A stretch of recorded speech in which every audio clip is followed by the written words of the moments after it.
Hi everyone, welcome back with the Phrasal Verbs lesson. Each week I am bringing you 5 phrasal verbs with their V1, V2, V3 form, meaning and example sentences.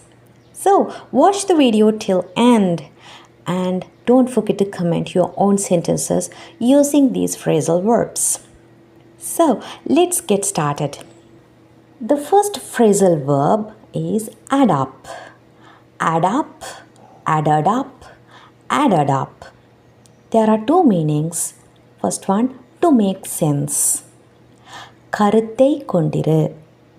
நீங்கள் சொல்லக்கூடிய விஷயத்தில் ஒரு கருத்து இருக்குதா, உண்மைத்தன்மை இருக்குதா என்று பார்க்கும்போது நாங்கள் மேக் சென்ஸ் என்று சொல்வோம். See the example sentence, his story doesn't add up. He must be hiding something. His story doesn't add up. அவரோட கதையில் பொருள் இல்லை, கருத்து இல்லை, சென்ஸ் இல்லை, நம்பக்கூடிய மாதிரி இல்லை. இந்த மாதிரி மீனிங்கில் சொல்லப்படுது.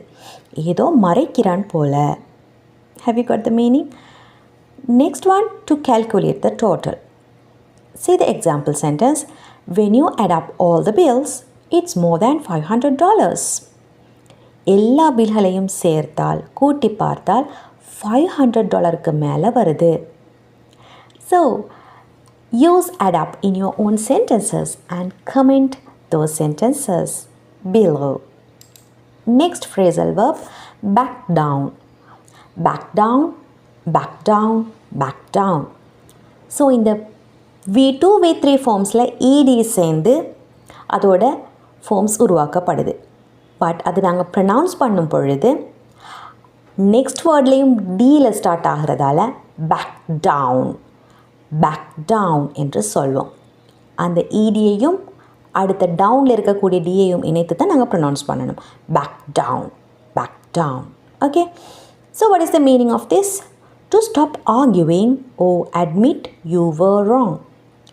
ஸோ ஒரு விடயத்தை பற்றி ஆர்கியூ பண்ணுவதை நிறுத்துதல், இது என்னோட தவறு என்று ஒத்துக்கொள்ளல். இந்த மாதிரி 2 விஷயங்கள் பேசப்படுது. See the example, she refused to back down even when everyone disagreed. எல்லாரும் எதிர்த்தாலும் அவள் பின்வாங்கல்ல. ஓகே, அவள் ஆர்கியூ பண்ணுவதை நிறுத்தல்ல, ஒத்துக்கொள்ளலை, அவளோட தப்புன்று ஒத்துக்கொள்ளலை. இந்த மாதிரி meaning. Next, after a long argument he finally backed down.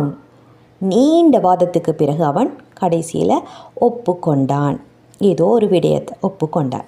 Understood? So back down என்பது ஆர்கியூ பண்ணுவதை நிறுத்துதல் அல்லது ஒரு விஷயத்தை ஒத்துக்கொள்ளல்.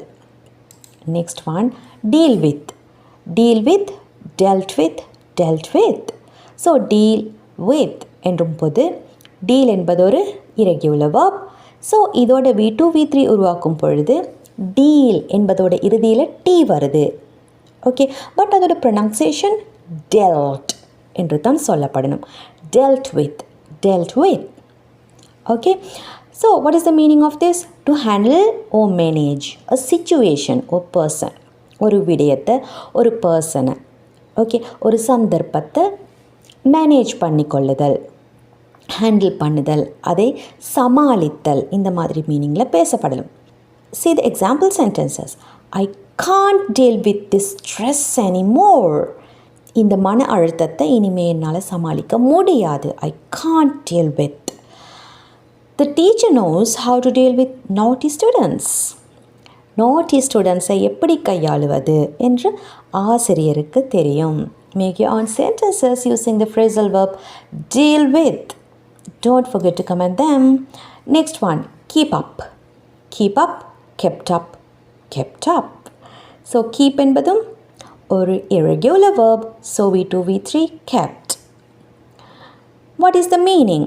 To continue at the same level, not fall behind. So நீங்கள் ஒரு விடயத்தில் எப்படி பெர்ஃபார்ம் பண்ணுறீங்களோ, எப்படி செய்கிறீங்களோ அதே விதத்தில் நீங்கள் செய்து கொண்டு இருங்க. லெவலை குறைச்சிடாதீங்க. ஓகே, பின்னாடி போயிடாதீங்க. அண்டர்ஸ்டுட்? இதே லெவலில் போய்கொண்டிருக்கு என்று சொல்வது தான் கீப் அப் என்று சொல்வது. See the example sentences, if you keep up this hard work, you'll succeed. இப்படி கடுமையாக உழைத்தால் நீ வெற்றி பெறுவாய். இப்போ நீ எப்படி உழைக்கிறையோ கடுமையாக அதே போல் தொடர்ச்சியாக செய்தேன் என்று சொன்னால் நீ வெற்றி பெறுவாய். If you keep up this hard work. Next, she walks so fast that I can't keep up with her. அவள் ரொம்பவே வேகமாக நடக்கிறாள், என்னால் அதே லெவலில் பின்தொடர முடியலை. Understood? So I can't keep up with her. அவள் போகிற அதே ஸ்பீடில் என்னால் பின்தொடர்ந்து போக முடியலை. Last one for this week, nod off. Nod off, nodded off, nodded off. Meaning, to fall asleep, especially unintentionally. எங்களை அறியாமலேயே நாங்கள் தூங்கி விடுதல். ஓகே, இதை நாங்கள் nod off என்று சொல்வோம். See the example sentences. I nodded off during the boring meeting. இந்த சலிப்பான கூட்டத்தில் நான் தூங்கி போனேன். அதாவது என்னை அறியாமலே நான் தூங்கிட்டேன் என்பதை சொல்ல nodded off என்று சொல்வோம். He nodded off while watching TV. TV பார்த்து கொண்டிருக்கும் போதே அவன் தூங்கி விட்டான். அவனை அறியாமலே தூங்கி விட்டான். Nod off. Okay, now I hope that you have understood all these phrasal verbs perfectly. Now it's time for you to make your own sentences. Don't forget to comment your own sentences in the comment section. And if you like this video, click the like button. Share this video to others as well. Let's meet with another 5 phrasal verbs. Until that, take care.